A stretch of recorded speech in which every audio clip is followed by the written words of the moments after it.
The individual who is going to ignite today's discussion needs no introduction, but he's going to get one anyway. Neil Goldschmidt was there at the beginning of downtown revitalization. He was elected to the Portland City Council in 1970 and elected mayor in 1972. He served as our mayor until 1979 when President Jimmy Carter picked him to serve as Secretary of Transportation.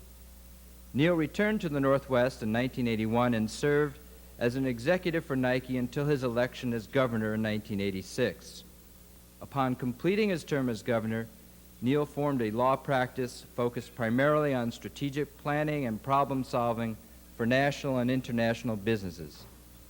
Neil has continued to serve the public, especially through his interest in children's issues, and helped to start an early literacy program known as SMART, which is for children in kindergarten through second grade.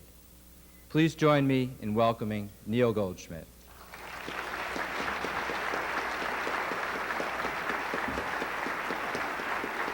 Thank you very much. Thank you, Steve, and my thanks to Don Frisbee, his comment about mellowing. There actually probably are some people in this audience who were at the retirement roast for Governor Tom McCall, who after we all got done taking shots at him, I was one who knew that if I got to get up and roast him, I'd pay later, and I did. He said, well, Neil Goldschmidt does talk fast, but at least he thinks slow. Your warm welcome reminds me of a story that Don Shula, the great Miami Dolphins football coach who just retired, tells. It seems that Shula and his family were visiting Maine on a family vacation, and one of those days they were in Maine, it was a very gray and drizzly day, so the family decided to find a movie theater and to take in a matinee instead of trying to sightsee in the rain. They drove into one of those quaint little towns in Maine. They found a movie theater. They bought their tickets. They went into the theater, and as they entered, many of the people who were there looked at them and started clapping. The greeting, as you might expect, surprised Shula, who was from Florida, and he gave a little salute and sat down, and the movie started, and several hours later, and the movie was over, and Don Shula and his family were leaving the theater at the end of the movie.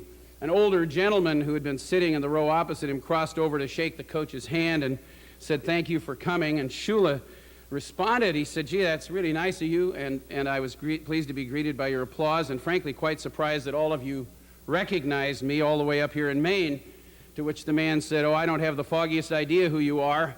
We were glad you came because they wouldn't start the movie until we had 4 more people.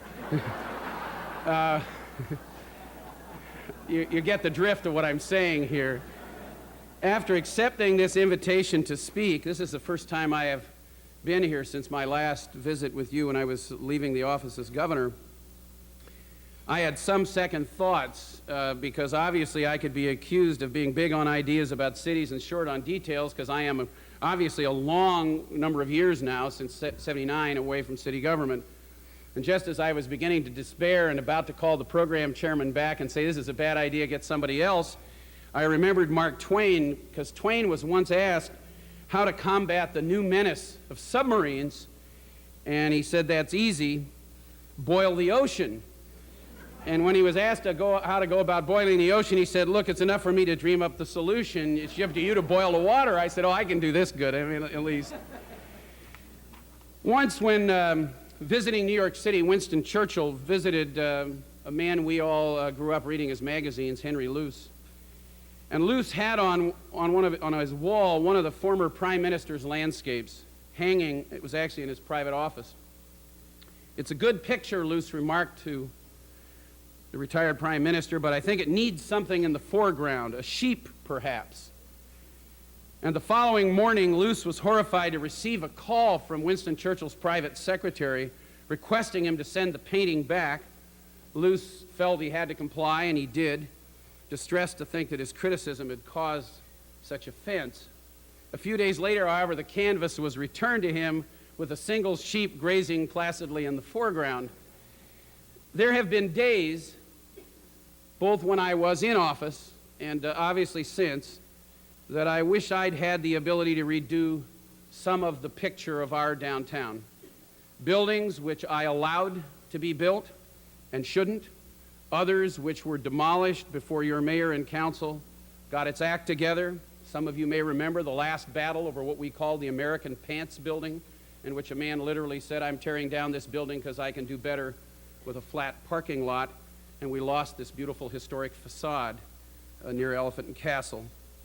I believe, and it's basically the reason that I started my first time back in a public debate about any matter in downtown since I left in 1979, I believe that someday that this council will say about this parking garage that it approved last week, if in fact the 12-story structure is built, that they feel the same way. It's a bad idea because it misses an opportunity which 25 years of work has given to all of us. An opportunity which could put in place at that site another building block, a magnet or activity draw which in combination with its neighbors would further reinforce the excitement and electricity that great cities are. Important for all of us to remember that 25 years ago, this block was a throwaway block because Rhodes Department Store had closed. There was no Galleria yet in sight, even if it might have been a dream in Bill Nato's eye and heart. And there was no Nordstrom's. In fact, Nordstrom's was across the street from where it is now, and busily thinking maybe it was time to leave downtown. Since then, 25 years ago, each time we have done something right, we have created another opportunity. Each future opportunity is there because of what we did right in the past. As a result of all of these individual things, the Park and 9th Street corridor running between Portland State University, our Historical Society, the Art Museum, a new performing arts center and restored Paramount Theater, between there and the Pearl District and the River District, is an opportunity of nearly unparalleled potential if it is developed with vision. Because if it is, Park and or 9th or both of them will end up being like Northwest 23rd, which pound for pound retail sales and square foot lease rates can match up against any place in this state. At the time I became mayor, the single best public space for me in the city was the old forecourt fountain, or it wasn't so old then. I loved to go there and watch adults and children play in it, and it is the place that I most often took visitors who were coming to the city to see our family. On the occasion of renaming that forecourt fountain in honor of Ira Keller, who had been a distinguished citizen and chairman of the Development Commission, redevelopment agency, whose agency built it, I was asked to speak, and I had a lot of time to think about what to say, about what did and would make our city special. And I want today, with your blessings and permission, to read to you what I read then. It went as follows: "Who will make the city joyful? Who will wipe away its tears? Who will fill the streets with gladness? Who will calm the old folks' fears? Who will tell the children stories? Who will make their clear eyes gleam?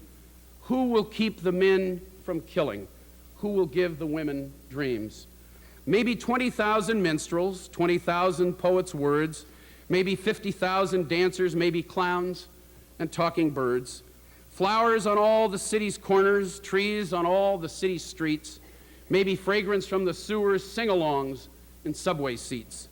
Maybe buses painted purple, maybe no more numbered days, bells that ring in all the buildings, merchants learning how to play, maybe parks for picnic lunches, waterfalls and bubbling streams, maybe flowers on cold computers crowning IBM machines. Maybe plumbers playing trumpets, salesmen strumming their guitars, lawyers nursing tender flowers, businessmen exploring stars. Maybe potters, weavers, artists, craftsmen, architects who dare. Maybe muralists and sculptors, maybe anyone who cares. Maybe honest politicians, radicals with angry screams. Maybe socialists and Marxists, maybe silent men who dream. Maybe shoppers loving beggars, gently smiling flower maids, those who listen to the children, those who still enjoy parades. Wrapped in legalisms and mechanical formulas, the other night, those of us who went to the city council heard the words 2040 and density. These words were used to explain and justify the importance, not just the inevitability, the importance of a 12-story parking garage on the particular site in question. But for me, if you haven't noticed over my public career, words have meaning. And you will not find the word density anywhere in James Kavanaugh's poem. This new density that our council has adopted in its new parking code is in every way imaginable different than the downtown vitality we have energetically and successfully sought since the early 1970s. And the difference can best be explained by this story. Many of you know and are personal friends of Bob Ames, who at the time I served as mayor was our Development Commission member and chair. Very active and very vitally involved in everything, including, by the way, the ultimate decision of First Interstate Bank to make a special loan that let us build Nordstrom's. Bob and I got on an airplane one day, as it was pretty normal for me to do in those years, and we went to see the Marriotts. That is actually the people who have the name, not just the chain. We went to see them to try to persuade them to build a hotel in Portland. Young Mr. Marriott, his father was still alive then, explained to us that he had been to Portland on several occasions and he actually liked it a lot. But he said, I'm sad to say this, that building a hotel in Portland wasn't feasible because you could roll a bowling ball through downtown Portland on Saturday and Sunday and not hit anyone. And we cannot build hotels that are empty 2 days of a 7-day week. We knew then from this story and from so many other things that the people who worked at building the downtown vision and plan, we knew our future was never about building density. And I would argue that our future is not about that today either. It was and is about people energy.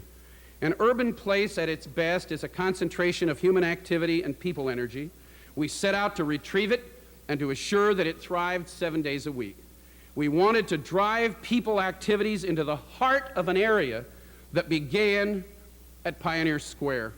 We wanted anyone who encountered this public space to know they were in an urban place. Hear me again. This is not the suburbs. It's not some other town with a dying core. You arrive at Pioneer Square, you knew you were in an urban place. And we wanted from that place to be clear there was an invitation to move out in any direction, and that you would be rewarded with enjoyment, with excitement, with energy, and with human scale. All the photos that the world now takes of us to tell the rest of the world who we are start in this public space. To accomplish that simple idea, we stopped a parking garage on what is now Pioneer Place that Myron Frank wanted to build, 6, 8 stories, whatever it is. We built a transit mall with 80% federal money. We stretched West Side Light Rail up from the riverfront past the square on both sides. Remember now, the planners who were planning light rail then wanted to put West Side Light Rail on the mall, and we told them no because we were going to reunify the west side of downtown with the riverfront. All seems obvious today that you have these things. It wasn't so obvious, and Ernie Bonner and Dick Lakeman and Rod Oheiser and Dick Brainerd and the planning staff that did this work, who had the ability to figure out all these pieces, would tell you today there wasn't one of them that didn't come without a war. We built 2 garages, kind of unprecedented, for short-term parking, one on 4th and one on 10th. We had to condemn the land to do it. How many of you would have liked to have been in my place as much as I like to eat at Dave's Deli? I moved them twice. It was tough going. We used the full powers and resources of your government to do this and much more. The siting of Nordstrom's required our intervention. Closure of Harbor Drive and the development of that park. Development of River Place, housing and hotels. The development after I left of Pioneer Place after Cadillac Fairview failed. Renovation of the Paramount Theater and construction of a performing arts complex on Broadway. People energy. We connected shopping from the Galleria and West Garage through Nordstrom's to Pioneer Place and the East Garage. And soon it will be connecting shopping in the Fox Block on Broadway with Pioneer Place 2 And in the other direction, north-south, connecting Nike Town and a new Columbia sports store, the Heathman Hotel, the Fifth Avenue Suites, and the old Lippman Wolf building. Do you remember that the backside we now call of Meyer and Frank, the northeast corner between there and Lippman's, was the 100% corner? That's the place from which everything was measured. And one day we woke up and we didn't have Lippman's anymore. That entire end of downtown, J.K. Gill's, is gone. Lippman's gone. Think how long it has taken us to move back out from this center, building a block at a time. People energy to us meant no garage under Pioneer Square. Seem obvious? Bill Roberts, our biggest supporter and the man most responsible for helping us get Pioneer Square done, wanted what Union Square in San Francisco had. Cars under it. Imagine it. Light rail on two sides, a mall on the other side, and cars circling this block to get into the garage. And we resisted, and it isn't there today. It meant avoiding auto impacts wherever we could in this near-in area. And on any day or night, 7 days a week, when you visit this downtown, it is very obvious people have reclaimed it, they use it, and they love it. They know who and what this central core area is for. People energy. To us and to subsequent councils, it meant we also needed to build up housing in downtown, fill it with demanding residents who would be the eyes and ears of their neighborhood. Let's don't lie to ourselves, folks. We are either marketing a neighborhood to people, because that's what people want wherever they are and whatever they're living in, or we're lying to ourselves about 2040 and how many people you can put in these spaces. Downtown has become a neighborhood. We wanted to fill it with the demanding residents who'd be the eyes and ears of downtown, and it has worked. And now the city is inviting thousands more to join in an exciting life. Some in the River District, some in Pearl, some in more locations in the CBD, and others in nearly 100 acres south of the Markham Bridge along the waterfront. Millions of dollars have been and will be used to incent thousands more of us in the years and decades to come to join this urban vanguard in downtown living. So why did we do this? Because the people who live in downtown need fewer cars and fewer auto-dependent trips. They do live and will live in the most transit-committed and served place in the Northwest, and frankly, before it's done, maybe in the West. The region's population, if this all succeeds, will need, because of this movement, fewer roads, it'll get cleaner air, and everybody else gets to share and use the downtown, for which these residents are the quality assurance team. This team fights graffiti and crime, and we feel safer. They use downtown as their neighborhood shopping area, and their demand creates a retail base that today is bigger than any Oregon mall, one that attracts the rest of us. People energy. Thousands of residents, hotel-based visitors, shoppers, culture-attracted users, education seekers, history buffs, and more, packed into a place that is slowly beginning to become our dream. A dream of a city not better at some things than other American cities our size, but a city aspiring to be the best of any city its size in the world. Powered, yes, by a dream, but carefully executed block by block at a time. The downtown plan was not a document full of legalisms and formulas, and clearly as time has gone on, there are changes that have been made and need to be. But that document was a compact between citizens and their governments with vision and commitment to fight for these values one block at a time. A college student once made an attempt to help her parents gain the correct perspective. She wrote them as follows: "Dear Mom and Dad, I'm sorry to be so long in writing, but all my writing paper was lost the night the dormitory burned down. I'm out of the hospital now, and the doctor says my eyesight should be back to normal sooner or later." You can see what's coming here. The wonderful boy, Bill, who rescued me from the fire, kindly offered to share his little apartment with me until the dorm is rebuilt. He comes from a good family, so you won't be surprised when I tell you we're going to be married. In fact, you always wanted a grandchild, so you'll be glad to know you'll be grandparents next year. And then she added this postscript: "Please disregard the above practice in English composition. There was no fire, I haven't been in the hospital, I'm not pregnant, and don't have a steady boyfriend, but I did get a D in French and an F in chemistry, and I wanted to be sure you received the news in proper perspective. Love, Mary."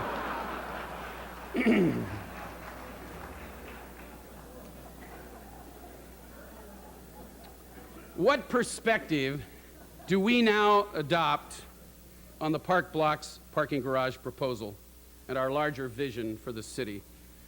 Should downtown citizens with their allies take the proposal with all of its inconsistencies to LUBA or to a court or on the ballot seeking a referendum on parking and our downtown future? Or accept the council's decision and just hope things will get better over time? It is admittedly for me hard to keep my perspective, but the truth is I do not know what to advise anybody about this. For the council's perspective apparently is that the development of Cruz Way office buildings next to Washington Square and elsewhere is essentially and singly mostly caused by disparate parking policies that existed previously between the city central business district and our suburban competitors. I ask you to think a little about this. Ask yourself, is there no other reason of convenience or cost for people to want to have offices outside of the core area? And let me suggest one. I think it's possible to argue logically that a large force in the concentration of these suburban office markets is provided by the tax policies of the city of Portland and Multnomah County in relation to their suburban competitors. In 1994-95, the approximate business license income tax collections from city businesses by our city and county governments was almost $60 million. And at the same time, a comparable business located in Clackamas and Washington County wouldn't pay any business income tax, and mostly they pay very little in fees. If Multnomah County decides to proceed with its proposed 1% increase under the flag of rescuing the Multnomah County's public schools, this alone would raise the combined rate inside of the city of Portland. Remember, this is the only place that pays at all. The combined rate up to 4.65%. The amount by Portland businesses would increase by another $13 million, up to $70 million a year. Remember, the state corporate income tax is 6.6%. We are beginning to create a place here that is really quite unusual. And at the time Multnomah County first imposed this business tax over the top of city businesses already paying to the city, I warned members of the council privately the risk to this city's employment base we're fighting to build and to save, and that certainly includes downtown. Is it possible that we are headed down a road previously traveled by most of America's eastern cities? They have high taxes, and they have plenty of parking structures in their downtowns, and they have little else.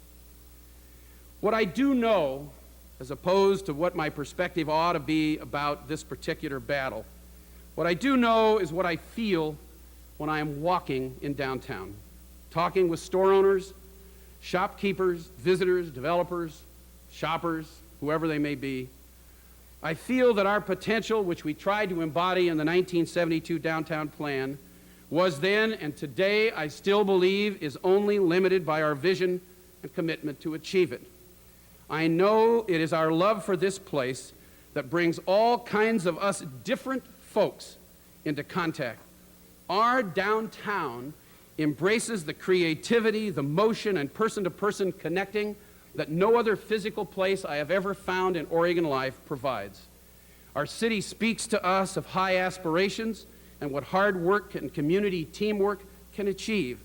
And it teaches us these things so easily because its lessons are so obvious and so lasting. When we see people in stores that resist homogeneity, we expect it and we think it's appropriate. Well, who will be the custodians, the trustees, if I could call them that, of such obligations to our future opportunity? Who will watch carefully that bad habits not erode the magical places of creativity and high achievement it has taken such blood, sweat, and tears to build? Well, James Kavanaugh spoke to that as well in finishing his poem. Who will worry about those things? Maybe honest politicians, radicals with angry screams, maybe socialists and Marxists, maybe silent men who scream, maybe shoppers, loving beggars, gently smiling flower maids, those who listen to the children, those who still enjoy parades. Who will sit among the flowers, see the sun and sky above? Who will make the city joyful? Who will make us laugh and love? Maybe mother's loving baby, maybe gentle eyes that see, or beyond the other maybes, maybe you and maybe me. Thank you.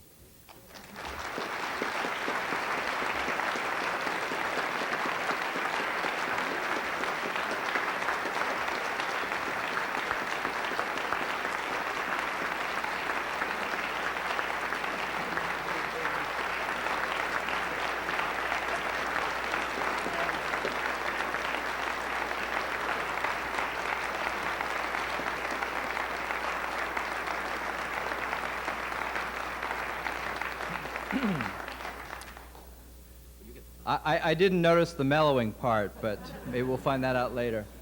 Neil, I'm not going to ask you how to boil the ocean's waters, but I am curious, in view of your perspective on this issue, whether we need to either revisit or reclarify our overall vision for our downtown, or if there are some adjustments in our implementing land use regulations that need attention.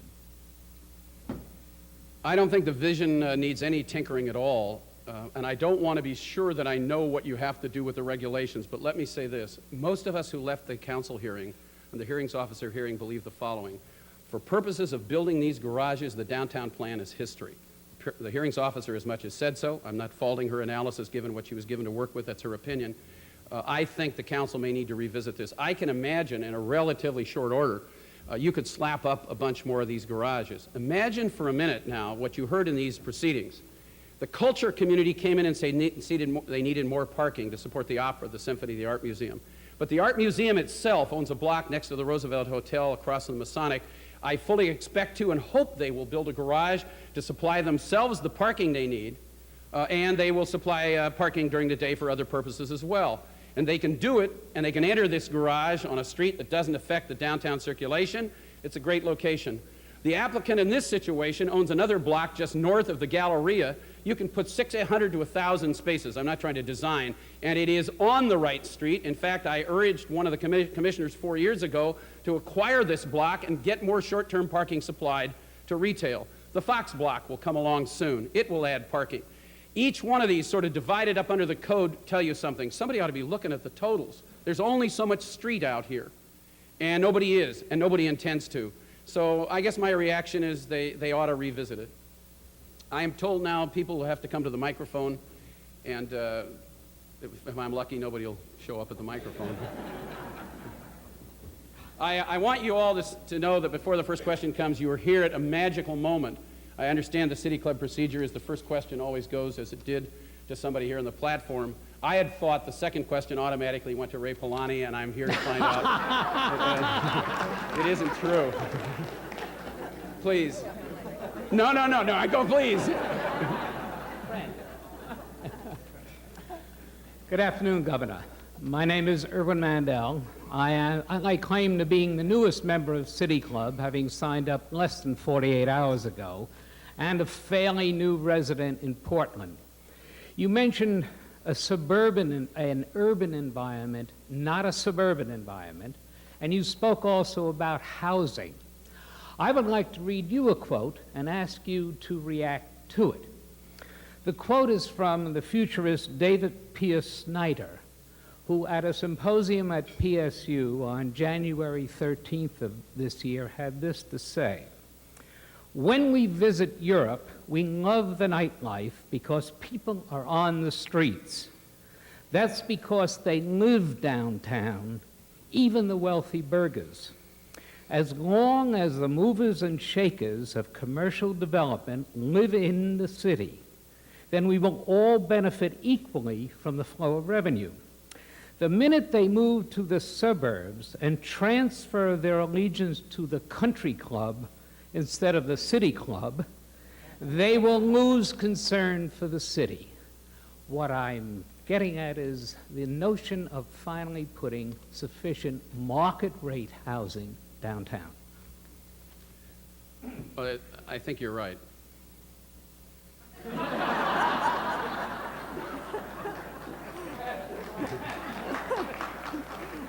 Ms. Seymour. B.J. Seymour, City Club member, and also I'm one of those demanding downtown residents that you spoke of in your talk, and a member of the Downtown Community Association as well. My question is, if this issue had come up while you were mayor and the rules had been the same rules that exist now, how would you have dealt with the problem? Well, let me just back up a second.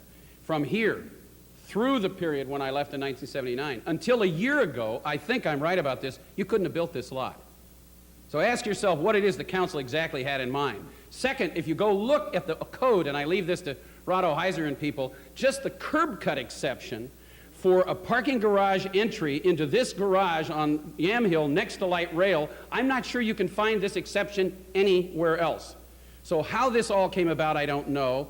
I don't think we'd have had to deal with it because I don't think it was, frankly, I don't think it was possible.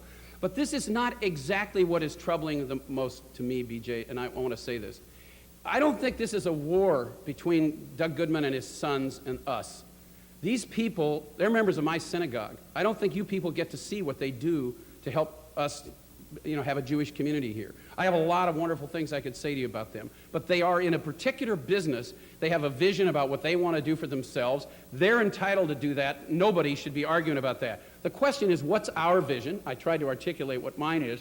And then what's the role of the city in all of this? One, when you have a large force, a lot of power, a lot of skill, a lot of technical moxie, moving to get something done in a zone of high interest to the public, the job of the government is essentially to make sure that all of the technical work that's done is done in a way that the citizens who are affected understand their interests have been looked into. I do not believe we are doing that well enough, one. Two, the point here is not to tell somebody what we don't want. The idea is to say, what is it you think would really be the idea here? Well, I think you can see the Aero Club, which is at the south end across the street from this block, is about to be replaced by a smaller office building. I think this narrow corridor here is clearly not a dead zone. It's not a dead zone because of the West Garage, because of what's gone on at Nordstrom's, and you can go on. The Cornelius Hotel is now just changing hands. It's going to be revitalized. This place is humming. So what ought to be there? Well, I'd be hot for retail with housing above. I'd take retail with office above. I'd take any mix of those three. And frankly, I think if somebody went to Mr. Moyer, who's apparently going to develop the Fox Block, and said, how about joining the parking needs of these two locations, my guess is he'd say, hip, hip, hooray. Now, Commissioner Blumenauer said, oh, you can't bury parking underground, it's too expensive. But frankly, parking is making a lot of money for people, to which I don't object. It means we have people who want to come here. Let the private market decide. If they want to lease space under this block from either Mr. Goodman or the city, if it were to acquire it, to build a combined underground parking lot and give Nordstrom shoppers more spaces, not less, I'd be thrilled. This lot isn't going to help Nordstrom's much. It's just kind of a way to get a lot. So I wouldn't have had to handle it. I mean, nothing would have happened. Wouldn't have been impossible till a year ago, I think. What else? Well. Ray. Now I feel better. The infamous Ray Polani. Mr. Goldschmidt, parking is one important thing, but transit is the other very important thing. And obviously, light rail is involved, but also the buses are involved. Now, the future of the transit mall is up in the air, very seriously up in the air, because light rail, the South-North, intends to be put on the mall. This will displace buses. It will jeopardize seriously the connectivity that we had on the transit mall. The two things are related. What do you think is the future for transit? Well, let me say that as Earl Blumenauer is being sworn in Washington, and he's somebody who started, he and I started in public life together. I don't mean I started at the same time, but the first time we really worked together was over the Mount Hood Freeway. And if this parking strategy is part of his legacy, and a smaller part of which I'm disagreeing with, so are a lot of other innovative ideas, like the city's attempt to see what they can do to develop a streetcar from Northwest 23rd down through the Lovejoy Hoyt Street corridor and across 10th and 11th to Portland State. And the point I want to make about this particular location You've got Pete Mark, who apparently applied for a building on the Transit Mall, was told no to a curb cut, and I think properly told no to a curb cut on the mall to protect light rail's interest. We have this project that says that it doesn't need to protect those interests, and West Side Light Rail hasn't even started operating, okay? What I think is that whatever number of buses will be displaced from the mall, and I have never been a student during the time this has been going on, Ray, I've never studied the particular issues. Think about it this way. If the displacement occurs carefully and thoughtfully, you will now, for the first time, literally have door-to-door transferable fareless capability inside of the central business district. I mean, if you live in downtown or work in downtown, you can get on Max, off Max, on a bus, off a bus. There will be something literally within one block, a couple hundred feet of your door, everywhere, because they can move the bus system as it goes through downtown almost in any direction they want. And what I'm saying is to try to pick up more passengers and to make it more usable. The trade-off, of course, is that once you put the buses in mixed traffic, there are other impacts.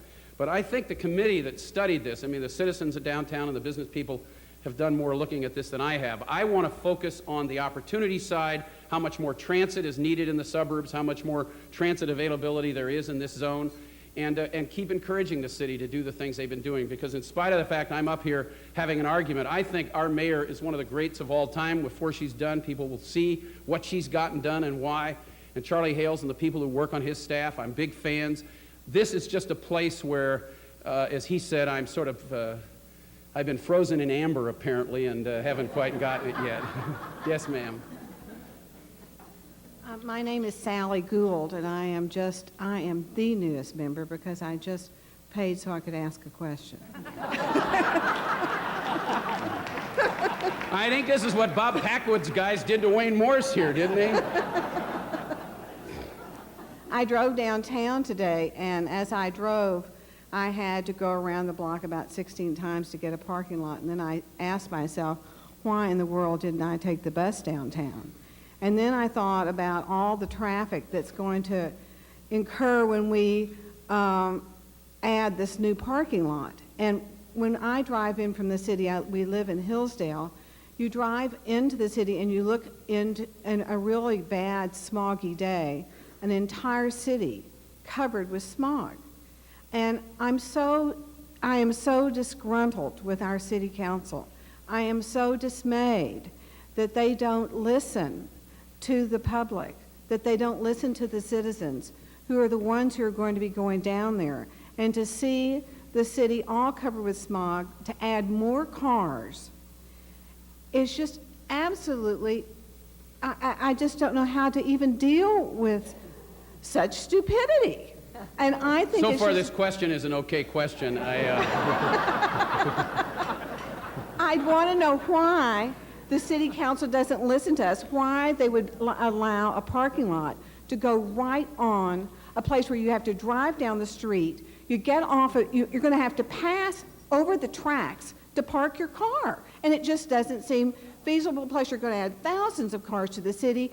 And if I had thousands of cars to get in here today, I would have never come in the first place to look for a parking lot. Well, let me say what the city did in its ordinance, because I think they need some credit for it. There's a phrase in the ordinance, I'm not going to quote it, but basically the finding the hearings officer had to make and the city council needed to make is that the building of this garage wasn't going to cause any damage to the neighborhood. We are listening to a finding by a hearings officer who said, I can't get into the downtown plan, that's kind of a mess, I don't want to get into that issue, so I'm just going to take a 5-block or whatever distance it was from this proposed garage and see if it does any damage. There was no real cumulative effects analysis of what all the additional cars will do, but more to your specific point, because it's interesting that you're back to where we were in the mid-70s. The reason the West Side Garage is where it is with an entry and exit on 10th is it was an auto street. We wanted people coming off the Stadium Freeway, coming down Barber Boulevard, coming in off the Fremont Bridge, if they wanted to be on the west side, to be able to move through there with no circulation into that garage, into Speech.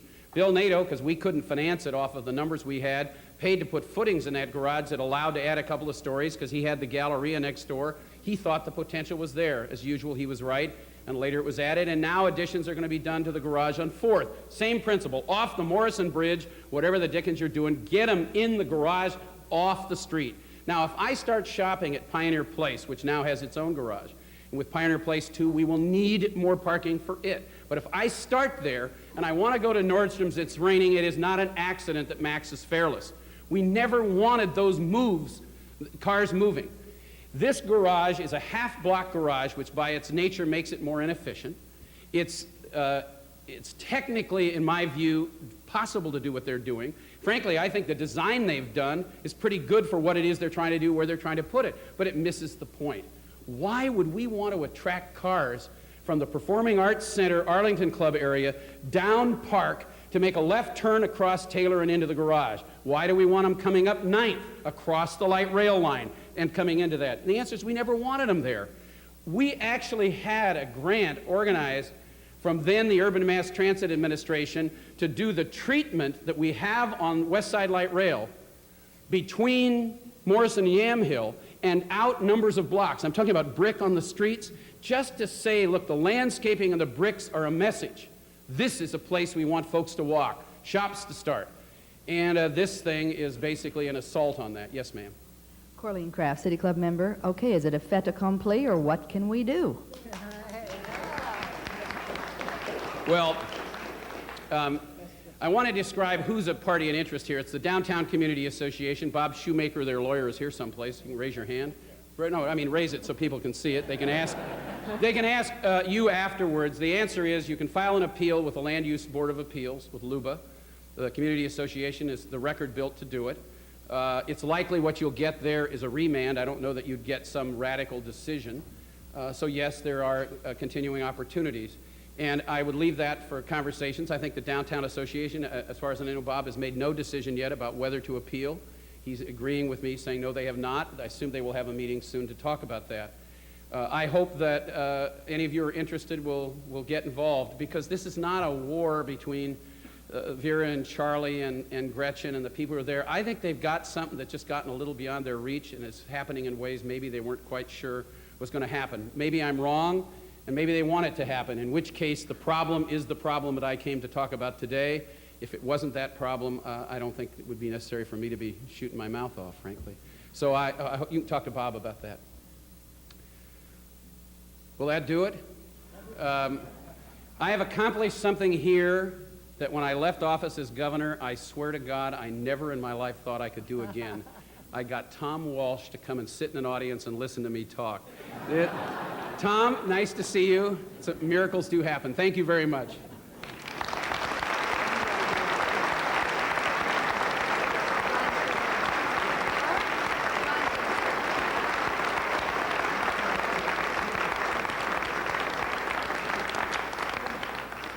Neil, you haven't changed a bit.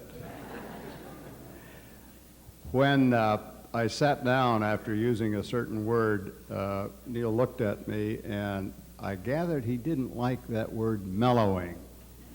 So after his talk, I tried to get back in his good graces by suggesting that, Neil, that was a doggone vigorous talk for a middle-aged man. He didn't like that either. But it's apparent we liked it. We liked the vigor, we liked the clarity of bringing to life again. And we've got to do it again and again. The vision for this city and the progress we've made to date in connection with that vision, and really the seeds of that vision, because there are people here, many, who planted those seeds. And I'm so pleased that City Club has responded to this talk, to being here today, to being alert. I didn't see a single head nod, even at the old man's table back here. And more power to all of us. This meeting is adjourned.